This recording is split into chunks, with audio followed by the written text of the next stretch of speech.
کہ دو نعمتیں ایسی ہیں لوگ ان دو نعمتوں کی قدر نہیں کرتے، انہیں ضائع کر دیتے۔ پہلی نعمت ہے الصحہ یعنی صحت، دوسری نعمت ہے والفراغ یعنی فراغت کے لمحات، فراغت کے اوقات۔ یہ اللہ تعالیٰ کی بہت بڑی نعمت ہے، انسان کو چاہیے کہ وہ ان دو نعمتوں کی قدر کرے، ان دو نعمتوں پر اللہ کی شکر گزاری کرے۔ یہ کس طرح ممکن؟ اگر اللہ تعالیٰ نے انسان کو صحت دی تو اس کی شکر گزاری یہ کہ شکر نعمت الصحہ فی استعمالها فیما امر اللہ فی الطاعات، کہ انسان اپنی صحت مندی کے ایام کو اللہ کی طاعت میں گزارے، انسان اپنی صحت مندی کے ایام و عبادات میں گزارے، نیکیاں کرنے میں گزارے، اعمال صالحہ کو سر انجام دینے میں گزارے۔ بالکل اسی طرح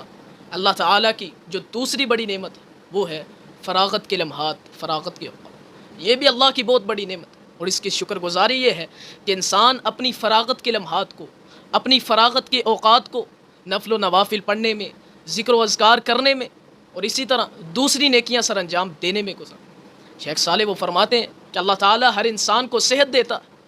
ہر انسان صحت مندی کے ایام گزارتا، لیکن انسان اس صحت کی قدر نہیں کرتا، کیونکہ جب انسان کے پاس صحت ہوتی ہے، انسان کے پاس تندرستگی ہوتی ہے، انسان کے اعضائے جسم قوی ہوتے ہیں، مضبوط ہوتے ہیں، تو انسان اللہ کے احکامات پر پوری طرح عمل کرنے کی طاقت رکھتا ہے۔ اس وقت انسان اللہ کے اوامر پر پوری طرح جم جانے کی طاقت رکھتا ہے۔ اس وقت انسان اللہ کے نواہی سے، غلط کاموں سے بچنے کی پوری طرح طاقت رکھتا ہے۔ لیکن انسان ان اوقات کو شباب کی مستیاں لوٹنے میں، شہرت کمانے میں، مال و ملال کمانے میں، پراپرٹیاں بنانے میں ضائع کر دیتا، اور جب حالات پلٹا کھاتے وہ کمزور ہو جاتا، اس کے اعضائے جسم میں وہ قوت، وہ توانائی نہیں رہتی، پھر وہ اللہ کی عبادات کو مکمل طور پر احسن انداز سے، اکمل انداز سے سر انجام دینے کی طاقت نہیں رکھتا۔ اسی طرح اللہ کی جو دوسری بڑی نعمت ہے وہ وقت ہے، فراغت کے لمحات ہے، فارغ اوقات ہے، یہ بھی اللہ کی بہت بڑی نعمت ہے۔ شیخ صالح علیہ العثیمین رحمہ اللہ وہ فرماتے ہیں کہ یہ وقت اللہ کی بہت بڑی نعمت ہے، انسان کو چاہیے کہ وہ وقت کی قدر کرے۔ جس طرح انسان درہم و دینار کو خرچ کرنے میں بخیل ہوتا ہے، سوچ سمجھ کے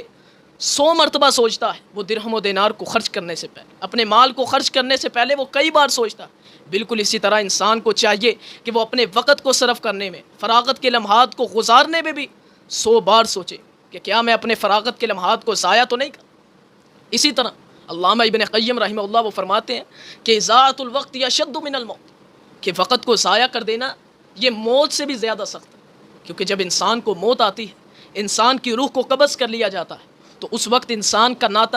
انسان کا تعلق حقیر اور ذلیل چیز دنیا سے کٹ جاتا ہے۔ لیکن جب انسان وقت کو ضائع کرتا ہے، وقت کی قدر و قیمت کو پہچانتا نہیں، تو پھر انسان کا تعلق دنیا سے بھی کٹ جاتا ہے، آخرت سے بھی کٹ جاتا ہے، اور اس کے حقیقی مالک و خالق اللہ سے بھی کٹ جاتا ہے، کیونکہ گزرا ہوا وقت اس کی واپسی تو ناممکن ہے، گزرے ہوئے کل کی واپسی کبھی بھی ممکن نہیں۔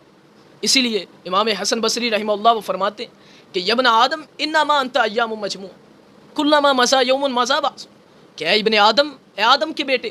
تو چند ایام کا مجموعہ ہے، تو چند ماہ سال کا مجموعہ ہے، کلما مضى یوم مضى بعض، جس طرح تیری زندگی کے ایام گزر رہے ہیں، تیری زندگی کے ماہ سال گزر رہے ہیں، گویا کہ تیرے جسم کا ایک ایک حصہ کم ہو رہا، اور جس طرح